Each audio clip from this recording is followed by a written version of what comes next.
দেখছেন যে পাটুরিয়া থেকে ছেড়ে আসলো এই ফেরিটি দৌলতদিয়া ঘাটে, কিন্তু ফেরি চলাচল স্বাভাবিক রয়েছে পরিবহনও এবং পণ্যবাহী সব ধরনের গাড়ি চলাচল করছে স্বাভাবিক। আমি এই মুহূর্তে রয়েছি দৌলতদিয়া ঘাটে, আপনাদের সাথে রয়েছি। আপনারা যেখান থেকে আমার সাথে রয়েছেন সকলকে জানাচ্ছি আন্তরিক শুভেচ্ছা, অভিনন্দন। আপনারা আমার সাথে থাকুন, বিস্তারিত আমি দেখাবো আপনাদেরকে।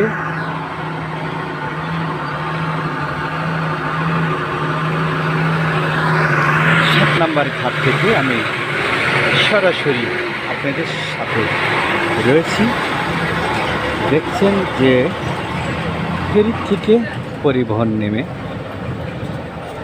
বিভিন্ন স্থানে যাচ্ছে।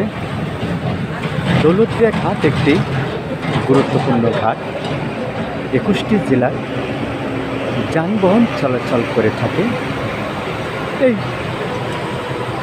দৌলতদিয়া পাটুরিয়া ঘাট হয়ে বিভিন্ন জেলায় যাতায়াত করে থাকেন। আমি সেই বিষয়টি তুলে ধরছি আপনাদের সামনে। আপনারা আমার সাথে থাকুন এবং বিস্তারিত দেখতে থাকুন। দেখছেন যে ঝোঁকের মধ্যে কিন্তু রয়েছে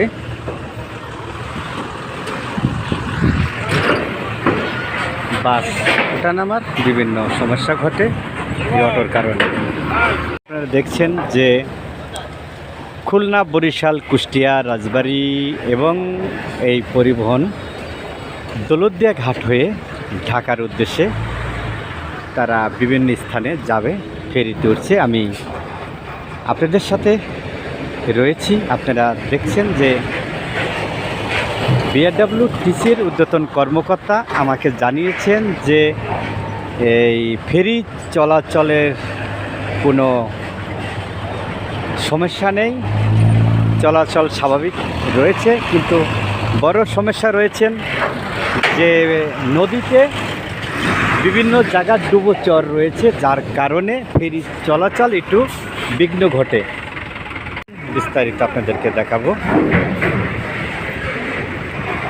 যে দেখছেন যে এখানে অনেকটি ফেরি এখানে জমাট রয়েছে,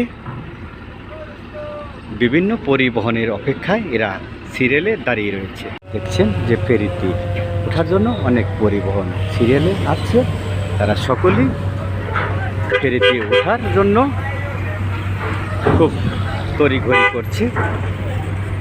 আমি আপনাদেরকে দেখাচ্ছি 7 নম্বর ফেরিঘাটের চিত্র।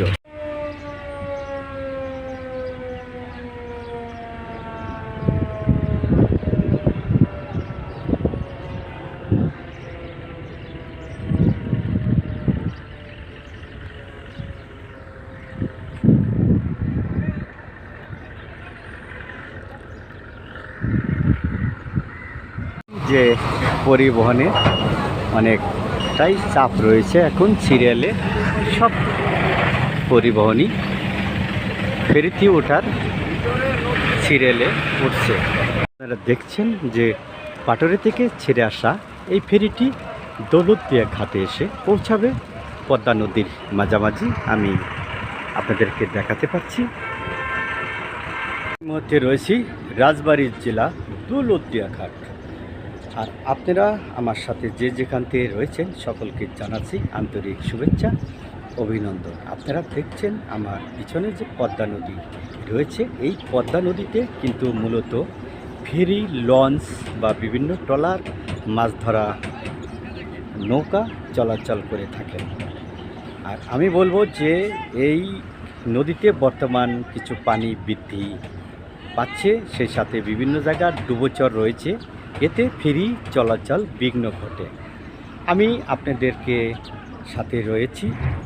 আর বিঘ্ন চলার মূল ঘটনা হচ্ছে যে এই ডুবোচরের কারণেই কিন্তু ফেরি চলাচলে একটু ধীর গতিতে চলে। আমি আপনাদের সাথে রয়েছি শেখ মোহাম্মদ বিল্লাল হোসেন, অনলাইন নিউজ বাংলা, দৌলতদিয়া ঘাট থেকে।